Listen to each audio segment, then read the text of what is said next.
Hi, I'm Marissa Davis. And I'm Shenin, and this is Environmental Health News at 6.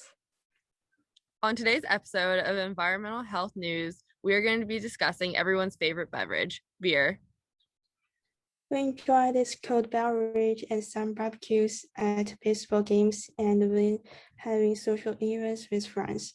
But did you know this beverage can actively impact our health, not just through consumption that we commonly think, but through the brewing process? The brewing process uses an excessive amount of water, energy, and packaging, which in turn is bad for the environment and leads to negative health impacts for those who live, work, and play near the factory. Let's take a look at a well-known beer company that is known around the world, but is brewed right here in Columbus, Midwestern. Let's flip to Amanda, who is on scene right now to take a look at this factory. Thank you, Shenning. I'm on scene currently at the Budweiser factory here in Columbus to discuss the environmental and health effects of the brewing process. Although ethanol is undoubtedly the most important ingredient in beer, its environmental effects during the brewing process can be toxic.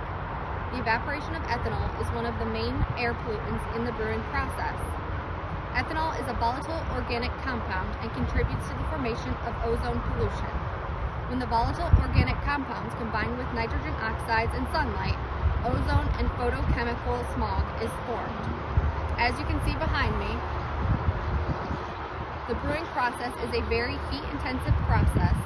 This involves the burning of fossil fuels and the combustion of fuel.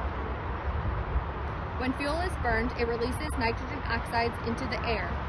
Nitrogen oxides are a common air pollutant, and the federal government has listed it as one of the 6 criteria pollutants. Nitrogen oxides are the only criteria pollutants that are colored and have a yellowish-brownish appearance that is most commonly called smog. In high concentrations in urban areas, the smog can be identified in the air.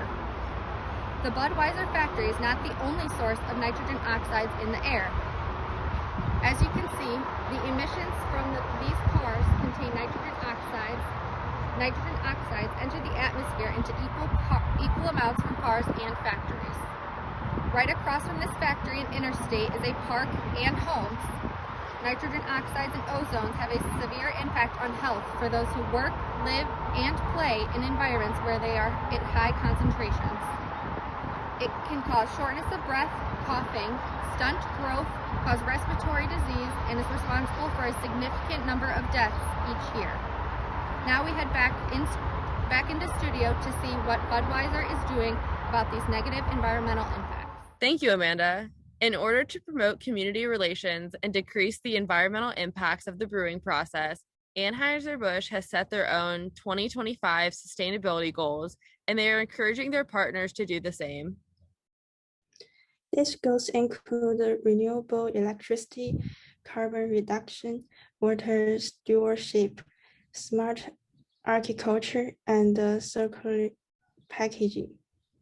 The CEO of Anheuser-Busch said, "We take great pride in our sustainability efforts and our long history of striving to be good stewards of the environment. Now we are challenging ourselves to do more." We applaud Anheuser-Busch for recognizing the negative environmental and health impacts of brewing process and stepping up to make the changes to build a better environment for those living near this industry. That is all for tonight. Thank you for tuning in to Environmental Health News at 6. Have a great night, everyone, and stay green.